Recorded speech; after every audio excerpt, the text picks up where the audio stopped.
Let's speak now to our correspondent in Gaza, Safwat Al-Kahlout. And Safwat, we'll get to Rafah crossing aid in just a moment. First of all, let's talk about the situation in Gaza, because the skies look relatively calm at the moment, 8 a.m. there in Gaza City in the Strip.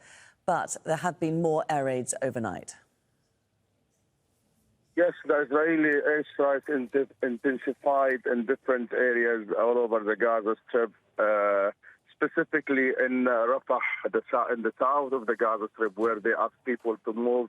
In Khan Younis, the buildings of 5 families have been totally struck and brought down. In Jabalia refugee camp, which is the most densely populated in the Gaza Strip, has also been struck in the east, specifically in east of Jabalia refugee camp.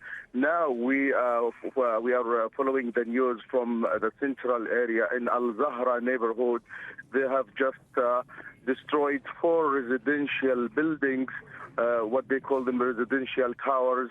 Hundreds of families have evacuated these 4 buildings and now staying in the streets looking for shelter.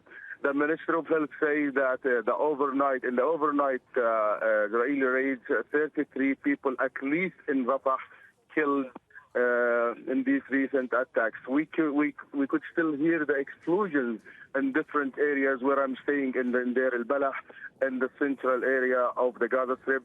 Also, we could hear the explosions of the artillery from the eastern side of Deir al-Balah, which is the borderline. Safwat, let's look at this deal that the US has made with Egypt to open the Rafah crossing to let in 20 trucks of humanitarian aid. It doesn't sound like very many. Do we know when it will get in and how far this aid will go?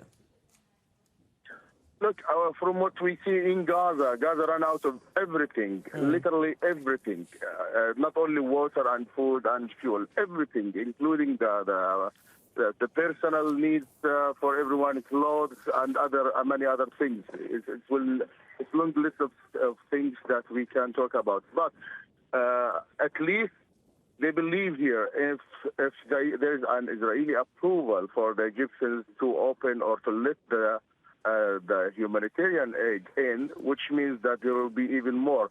So Gaza is in need for anything to come or to bring from outside the Gaza Strip, since, as we said, the Israelis have been shutting down all the Gaza crossings, including the one that Egypt controls.